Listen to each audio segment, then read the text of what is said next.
Hi guys, welcome back to my channel, Jordan Mind, Body, and Soul, where we learn to take care of ourselves, mind, body, and soul.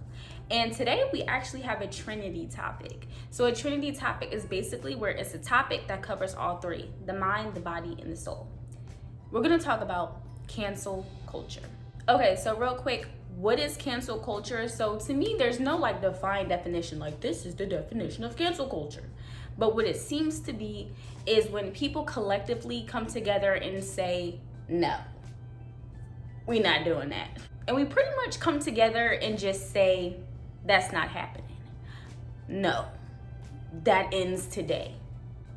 Because I feel like it can move a culture forward or a people forward when you have people on one accord. But I find a lot of problems within cancel culture. So I just kind of wanted to talk to people, just get an idea of what everyone else is feeling too, because this is how I'm feeling.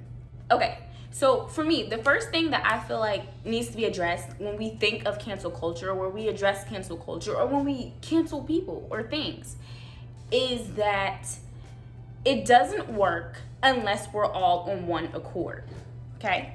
So ideally, right, if you say, okay, we're not going to be doing that anymore, we're not supporting this person anymore, then when they drop an album featuring your favorite artist, keep that same energy.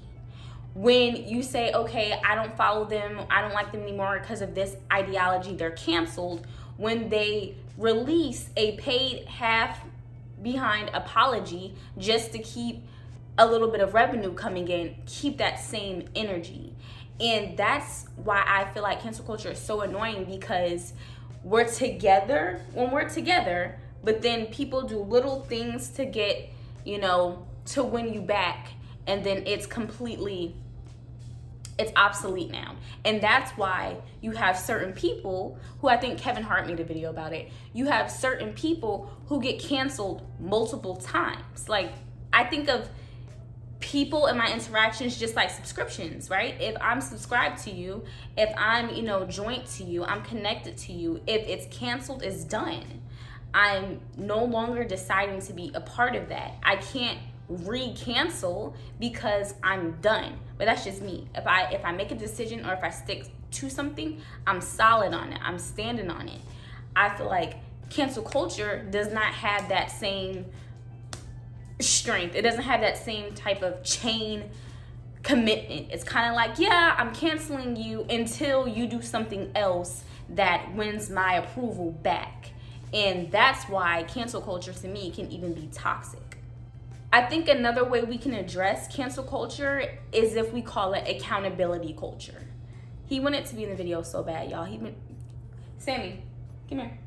He's been trying to be in the videos. There you go, your 15 seconds. So calling it accountability culture, right? Because I think ultimately what we want when we cancel someone is to kind of realize, or something, to realize that something happened, it's offensive or problematic, and a majority of the people don't agree with it, right? And because a majority of people don't agree with it, there needs to be some type of change that happens. That's called accountability. Now, in that space, you can have compromises, like, hey, I don't like that this artist did or said that, but we feel like if you acknowledge what you've done, if you acknowledge whatever you said, then we possibly can go forward and support you, right? Especially if it's Black people. If it's Black people, I want us to stick together. I want to support you. But if you're a repeat offender, there comes a certain time where I have to break it off, that should be with anything. In saying that, this new cancel culture idea, which really should be called accountability culture, does involve deal breakers, just like a healthy relationship, right?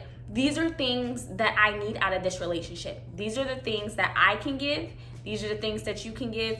We're in agreement, right? We're holding each other accountable, but there are deal breakers. So in that cancel culture, it's okay to say, we're no longer doing this because that's something I can't stand for. If you have someone who claims to be an advocate of healthy eating, they claim to be an advocate of taking care of themselves, they claim to be an advocate of being their best and highest self, but a video goes viral of them dragging their wife, literally beating her and dragging her all around the city of Houston, that goes against everything that I've established out of our relationship, which is I support you. I endorse whatever you do. I watch your videos. I buy your music, whatever it is. It's okay to have deal breakers and say, you know what, we good on you. And even if that person apologized, saying, you know what, I understand you apologize. I don't really consider that a mistake, but I see that you understand you shouldn't have done it.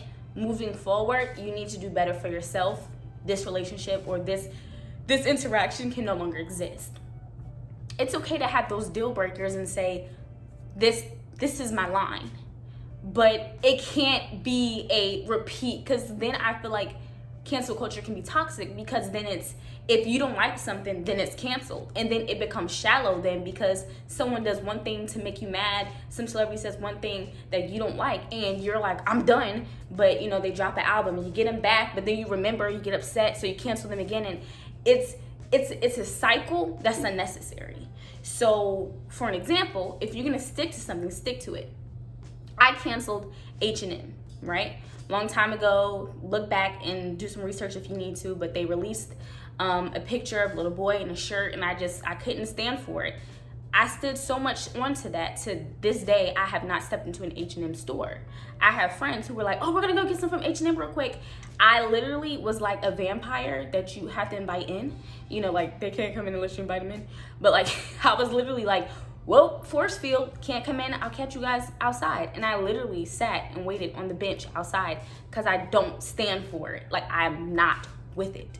So when there's things like that, you have to stand on what you say. And it can't be, but they got that new shirt, but they said something wrong, but it's okay though, because that shirt, it can't be that. And I see that, and that becomes toxic. So that's why I feel like conversation kind of needs to be had about what is this cancel culture, because to me, it's really frustrating when I see people say, oh, this person's got canceled again, oh, we're canceling this.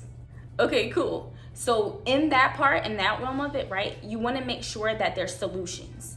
So if you're saying, okay, something needs to be changed, there needs to be some solutions, because people can make mistakes. And I feel like people have been canceled over simple mistakes. People have been canceled over, you know, saying things and people being like, what the heck, why would you say that? But here's the difference. I can say something that no one likes, no one would know. But if, you know, a celebrity or someone with, you know, 10,000 or more followers says something, more people are exposed to it. So that's the difference. You say and do dumb stuff every day and no one knows. But when you have that platform and it happens, you can make mistakes and you can say some things in the spur of the moment and then be like, dang, I gotta retract that. So it's also deciphering between, you know, the genuine apologies and the genuine reconciliations and the ones that aren't genuine. You would have to make that decipher yourself. Lastly, right, the biggest thing is we have to make sure that it's rooted from any type of canceling, any type of, conversation of this needs to be handled, has to be in the same context in which it happened, right? So for an example, and I make sure I put it in the thumbnail, for the example, people were trying to cancel Destiny's Child, Cater to You, because they catered to the wrong person, and now they're upset and they're bitter and they have problems. So now they wanted to cancel Destiny's Child for a problem that they did. Listen, that was frustrating, but I'm addressing that because in this toxicity of cancel culture, right, things are being lost in translation. I agree. I stand with Michelle. I agree 100% with what Michelle said. Y'all can't cancel us. First of all, it's one of the best songs, okay, that they've ever made, Destiny's Child. So how are you gonna cancel them and be upset because you did those things that they're saying in the song to the wrong person? Take it on the chin. Get better.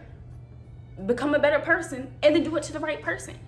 You know what I'm saying? Like, we've all done it to the wrong person. That's okay. But you learn and you grow and you take that and you do it to the right person. I still, even after the crazy things that I've been through in relationships, I still can appreciate that song because it's a damn good song. And also because I understand the concept. The concept is of a healthy relationship, is of a healthy transaction. Nowhere in the song did they say, oh, this is someone who is cheating on you. This is someone who takes your money. This is someone who hurts you. This is someone who's dragging you around the house. They never said any of that. This person's doing all this bad stuff to you, and here you are serving them. That was never what was said. That was never the context of the song. So in this cancel culture, it can't be you doing things out of context, out of your emotions, directed towards something that's actually supposed to help and uplift positivity. So that's another thing. I feel like we're never really on one accord when we think of cancel culture. It's like some people are mad because of like the actual, like they're on topic. They're mad because of something that was stated.